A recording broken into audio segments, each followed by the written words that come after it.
खबर दें आपको, खालिस्तान तहरीक का एक और सिख रहनुमा कनाडा में कत्ल कर दिया गया। सिख दिल सिंह को कनाडा के इलाके विनिपेग में नामालूम अफराद ने फायरिंग करके हलाक कर दिया। आप उनके लोग ये कह भी रहे हैं कि जी हमने मुसाद का तरीका अपना लिया कि जिस तरह मुसाद बाहर जाके मारती थी लोगों को, तो उसी तरह से हमने भी मारना शुरू कर दिया। और ये खालिस्तानी जो हैं वो इंसर्जेंट से निकल के वो टेररिस्ट बन चुके हैं। सिख रहनुमा दौल सिंह भारत को इंतहाई मतलूब अफराद की फहरिस्त में शामिल था।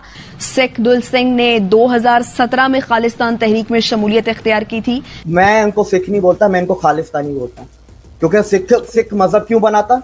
हिंदुओं को बचाने के लिए। किससे? इन्वेडर से। बिल्कुल कनाडा इंडिया सिर्फ का मसला नहीं बन गया, ये India versus the western allies का बन गया है। अब कैनेडियन प्राइम मिनिस्टर जो हैं वो जलेबियां बनाना शुरू हो चुके हैं। जी हाँ, भारत की तरफ से काफी सख्त किस्म का जवाब गया, भारत की तरफ से बहुत सख्त किस्म का रिस्पांस जब गया। अच्छा, India should also help with Quebec referendum, यानी अब आप बात कर रहे हैं कि कनाडा को तोड़ दिया जाए। इंडियंस ने इस टाइम पे जितना मतलब यूनाइटेड होके दिखाया है, मतलब इस चीज के ऊपर अच्छा भला मुल्क चल रहा था, वो जरूरत ही नहीं थी ऐसे इस तरह से कोई इस तरह की स्टेटमेंट दे के दोनों काम का। और वो इंडिया ज़ाहिर है बड़ी पावर है, बड़ी बात है, बड़ी इकोनॉमी है। अब देखिए पाकिस्तान के अंदर कश्मीर का जिक्र करने वाले की भी टारगेट किलिंग हो रही है। कराची में, इस्लामाबाद में, मुजफ्फराबाद में अभी रिसेंटली हुई है, लेकिन वहां पे यहाँ पे हमारी बात कोई सुनता नहीं है। हम जब इसको आलमी फोरस पे उठाते हैं। अब बात रही किसने मारा किसने नहीं मारा, ये तो डोवाल साहब भी बता सकते हैं, या अमित शाह बता सकते हैं, या मोदी जी बता सकते हैं, ठीक है। लेकिन मैं इतना कह सकता हूँ कि अगर ये इंडिया ने मारा है तो आप ये एक न्यूज। नमस्कार दोस्तों, कल ही कनाडा में एक और खालिस्तानी गैंगस्टर मारा गया है जिसका नाम है सुखदुल सिंह। दोस्तों, ये गैंगस्टर भारत से कुछ साल पहले ही भागकर कनाडा गया था और कनाडा में अपना शरण प्राप्त किया था। और इस गैंगस्टर के पीछे 7 क्रिमिनल केसेस दर्ज है भारत, लेकिन खालिस्तानियों का देश कनाडा ने इसे शरण दे दिया था। दोस्तों, अभी भारत और कनाडा के बीच में एक हरदीप सिंह निज्जर खालिस्तानी का मर्डर को लेकर के बड़ा विवाद चल रहा है और इसी बीच इस खालिस्तानी गैंगस्टर का मारा जाना एक और बड़ा विवाद खड़ा कर सकता है। लेकिन दोस्तों, इसी बीच हमारे प्रधानमंत्री मोदी जी ने एक बड़ा कदम चला है और वो ये है कि आने वाले रिपब्लिक डे में हमारे प्रधानमंत्री मोदी जी ने क्वाड देशों के लीडर्स को भारत बुलाया है एज अ चीफ गेस्ट, जहां जो बाइडेन अमेरिका के राष्ट्रपति, एंटनी एल्बनीज ऑस्ट्रेलिया के प्रधानमंत्री और फुमियो किशिदा जापान के प्रधानमंत्री भी मौजूद होंगे। दोस्तों, ये साफ संकेत है पूरी दुनिया को कि भारत के रिलेशन सभी वेस्टर्न कंट्रीज के साथ अच्छे हैं और मजबूत है। तो चलिए इसी पर आगे पाकिस्तानी मीडिया का रिएक्शन देखते हैं। जस्टिन ट्रूडो साहब को ये क्या जरूरत महसूस हुई और ये सारा सिलसिला है क्या? दर हकीकत इस वक्त वहां पे एक दूसरी पार्टी है जिसको कहा जाता है न्यू डेमोक्रेट पार्टी, जिसके हेड हैं जसप्रीत सिंह। उनके पास तकरीबन लगभग 25 एमपीए की सपोर्ट उनको हासिल है और उनकी सपोर्ट के बगैर जस्टिन ट्रूडो जो होते हैं वो जीरो हो जाते हैं। तो उन्होंने इस पे कैपिटलाइज किया, जिसकी बिल्कुल सही मिसाल दी। डॉक्टर जयशंकर साहब ने इसको नाम दिया है वोट बैंक पॉलिटिक्स। तो उन्होंने वोट बैंक पॉलिटिक्स खेली है और वो सपोर्ट हासिल करने के लिए सारा कुछ उन्होंने ये एक तो रीजन ये है कि उन्होंने वो सपोर्ट, दूसरा जो उनका न्यू दिल्ली का ट्रिप था वो सबको पता है जिस तरह का ट्रिप था, उनका जहाज खराब हुआ, कोई सिग्निफिकेंट मीटिंग ना हो सकी, उन्होंने वापस आके उस पर रिटेलिएट किया।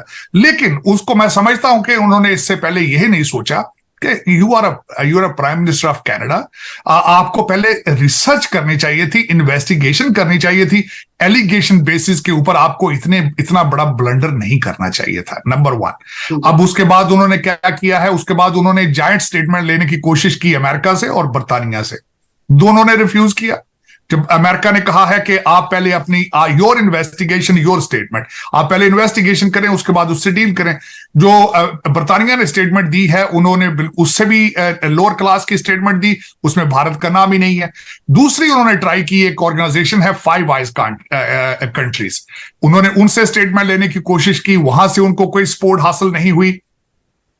उनकी फॉरेन मिनिस्टर इस वक्त यूनाइटेड नेशंस के इजलास के लिए न्यूयॉर्क आ चुकी हैं और उन्होंने कहा है कि वो G7 कंट्रीज से ये इसकी सपोर्ट हासिल करने की कोशिश करेंगे। लेकिन मेरे ख्याल में इन एलिगेशन की बेसिस पे, इल्जामात के बेसिस के ऊपर कोई भी जो कंट्री है वो इनको सपोर्ट नहीं देगा, बिलखसूस जब भारत दुनिया की 5वीं बड़ी इकोनॉमी हो तो ये रिस्क कौन लेगा? मेरे ख्याल में इस वक्त Justin Trudeau is in a tight corner, he is under pressure. उन्होंने कर तो लिया है, जिस तरह आपने खुद फरमाया है कि अब वो जो है वो उसके बारे में सोच रहे हैं, टोन डाउन हो चुके हैं। आज उन्होंने कहा है कि मेरा मकसद ये नहीं था कि भारत को प्रोवोक किया जाए, लेकिन मेरे ख्याल में अब ट्रेन निकल चुकी है और इस वक्त जो भारत की तरफ से भी ट्रैवल एडवाइजरी आ चुकी है, उन्होंने भी एक डिप्लोमेट को निकाल दिया है, इन्होंने भी एक डिप्लोमेट को निकाल दिया है। तो मेरे ख्याल में Justin Trudeau is an deep issue now, deep problem politically, और खासकर जो उनके पैरिये उनके जो वो अपोजिशन के लीडर हैं फ्रेंच स्पीकिंग कंट्री से, स्टेट से, उन्होंने भी कहा है कि इनको अब इसको क्लीन हैंडेड इससे निकलना होगा, इन्वेस्टिगेट करना होगा। इतना बड़ा जो ब्लंडर किया है उसके जवाब देने पड़ेंगे, जवाब देना पड़ेगा। बिल्कुल डेफिनेटली सर, ये मतलब अभी तो इतना जदीद दौर हो चुका है और खास तौर पे इस टाइम इकोनॉमी का दौर चल रहा है। सर आपने बात की मुख्तलिफ कंट्रीज की, आपने यूएस की बात की, यूके की बात की, इवन ऑस्ट्रेलिया की तरफ से भी स्टेटमेंट आई है, वो भी जो देखने में आता है वो भारत की साइड पे है। फिर एक बड़ी चीज जिस वजह से ये सारा सिनेरियो क्रिएट किया जा रहा है या करने की कोशिश की जा रही है सिख कम्युनिटी को लेके इंटरनेशनली, तो यूएस में जो सिख कम्युनिटी बैठी है, उनके जो मेंबर हैं, उनके जो हेड हैं, उनकी तरफ से भी प्रॉपर भारत को लेके जो है वो स्टेटमेंट दी गई है कि भाई जो कनाडा के प्राइम मिनिस्टर ने बोला है वो बिल्कुल गलत है, हम भारत के साथ खड़े हैं। यूएस के जो सिख कम्युनिटी है उनकी तरफ से भी यही स्टेटमेंट आई है।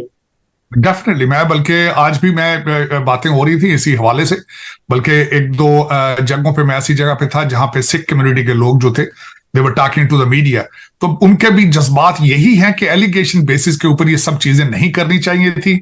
वो जो निजर साहब का, सबसे पहले तो आज एक बड़ी खूबसूरत बात एक सिख लीडर ने की है, जसदीप सिंह उनका नाम है, उनकी ऑर्गेनाइजेशन का नाम है सिख्स ऑफ अमेरिका। उन्होंने आज एक बात की, बहुत खूबसूरत बात की। उन्होंने कहा कि जब एक सिख को भारतीय गवर्नमेंट ने टेररिस्ट डिक्लेयर किया था आज से 2 साल पहले, तो जस्टिन ट्रूडो ने उस वक्त उसके खिलाफ क्यों नहीं कोई एक्शन लिया? अगर वो किया होता तो आज वो निजर साहब कत्ल ना हुए होते।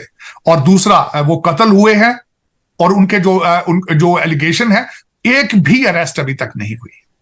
और उसके अंदर मैं समझता हूं कि ये वाकई ही अगर देखा जाए तो अगर 2 साल पहले एक आपके कंट्री का बंदा जो है उसको दूसरा कंट्री टेररिस्ट डिक्लेयर कर रहा है, तो आपको सोचना चाहिए था कि उस वक्त एक्शन लिया जाता उसके ऊपर। तो आज आप उसी चीज के ऊपर अब 3 महीने के बाद, उसके मर्डर के बाद, आज आप उसके ऊपर सियासत कर रहे हैं।